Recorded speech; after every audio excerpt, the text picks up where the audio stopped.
नमस्कार दोस्तों, आज मैं आपको श्रावण माह महात्म्य का चौथा अध्याय सुनाऊंगी। आप सभी मेरे साथ बोलिए ओम नमः शिवाय। ईश्वर बोले, हे संत कुमार, अब मैं धारण पारण व्रत का वर्णन करूंगा। प्रतिपदा के दिन से आरंभ करके सर्वप्रथम पुण्याह वाचन कराना चाहिए। इसके बाद मेरी प्रसन्नता के लिए धारण पारण व्रत का संकल्प करना चाहिए। एक दिन धारण व्रत करें और दूसरे दिन पारण व्रत करें।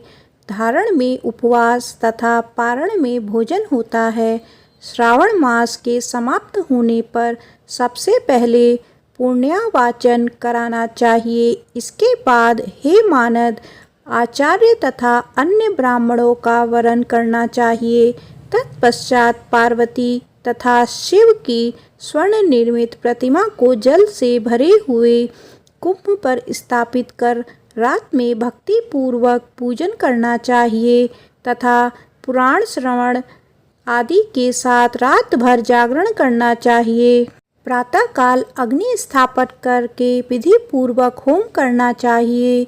त्र्यंबक इस मंत्र से तिल मिश्रित भात की आहुति डालनी चाहिए। उसी प्रकार शिव गायत्री मंत्र से घृत मिश्रित भात की आहुति डालें और पुनः षडाक्षर मंत्र से खीर की आहुति प्रदान करें। तदंतर पूर्णाहुति देकर होम शेष का समापन करना चाहिए। इसके बाद में ब्राह्मणों को भोजन कराना चाहिए तथा साथ ही आचार्य की पूजा करनी चाहिए। हे महाभाग, इस प्रकार से उद्यापन संपन्न करके मनुष्य ब्रह्महत्या आदि पातकों से मुक्त हो जाता है, इसमें कोई संदेह नहीं है। अतएव इस महाव्रत को अवश्य करना चाहिए।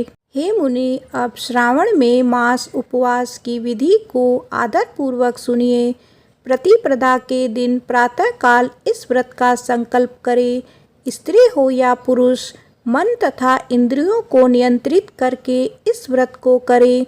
अमावस्या तिथि को लोक का कल्याण करने वाले वृषध्वज शंकर की अर्चना पूजा शोषण उपचारों से करें। तदंतर अपनी सामर्थ्य के अनुसार वस्त्र तथा अलंकार आदि से ब्राह्मणों का पूजन करें।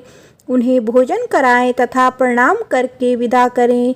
इस प्रकार से किया गया मास उपवास व्रत मेरी प्रसन्नता कराने वाला होता है। हे संत कुमार, मनुष्यों को सभी सिद्धियां प्रदान करने वाले रुद्रवर्ती व्रत के विधान को सावधान होकर सुनिए।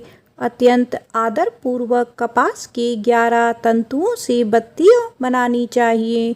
वे रुद्रवर्ती नाम वाली बत्तियां मुझे प्रसन्न करने वाली हैं।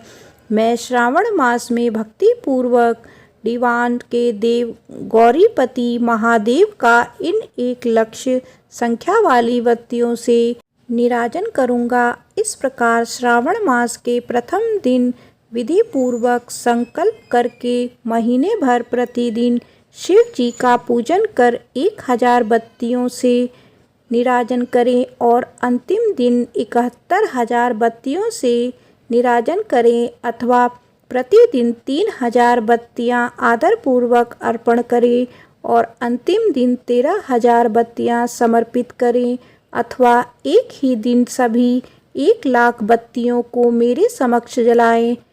प्रचुर मात्रा में घृत में भिगोई जो स्निग्ध बत्तियां होती हैं वे मुझे प्रिय हैं। तत्पश्चात मुझ विशेश्वर का पूजन करके कथा श्रवण करें।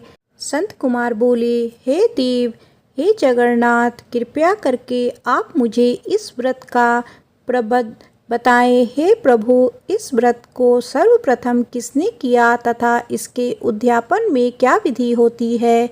ईश्वर बोले, हे ब्रह्मपुत्र, व्रतों में उत्तम इस रुद्रवर्ती व्रत के विषय में सावधान होकर सुनिए। यह व्रत महापुण्यप्रद, सभी उपद्रव का नाश करने वाला, प्रीति तथा सौभाग्य देने वाला, पुत्र पौत्र समृद्धि प्रदान करने वाला, व्रत करने वाले के प्रति शंकर जी की प्रीति उत्पन्न करने वाला तथा परम पद शिवलोक को देने वाला है। तीनों लोकों में इस रुद्रव्रती के समान कोई उत्तम व्रत नहीं है। इस संबंध में लोग यह प्राचीन दृष्टांत देते हैं। क्षिप्रा नदी के रम्य तट पर उज्जैनी नामक सुंदर नगरी थी। उस नगरी में सुगंधा नामक एक परम सुंदरी वीरांगना थी। उसने अपने साथ सत्संग करने के लिए अत्यंत दुस्सह शुल्क निश्चित किया था। 100 स्वर्ण मुद्रा देकर सत्संग करने की शर्त रखी थी। उस सुगंधा ने युवकों तथा ब्राह्मणों को भ्रष्ट कर दिया था। उसने राजाओं तथा राजकुमारों को नग्न करके उनके आभूषण आदि लेकर उनका बहुत तिरस्कार किया था। इस प्रकार उस सुगंधा ने बहुत लोगों को लूटा था। उसके शरीर की सुगंध से कोस भर का स्थान सुगंधित रहता था। वह पृथ्वी तल पर रूप, लावण्य और क्रांति की मानव निवास स्थली थी। वह 6 रागों और 36 रागनियों के गायन में तथा उनके अन्य बहुत से भेदों की भी गान क्रिया में अत्यंत कुशल थी। वह नृत्य में रंभा आदि देवांगनाओं को भी तिरस्कृत कर देती थी और अपने एक एक पग पर अपनी गति से हाथियों तथा हंसों का उपहास करती थी।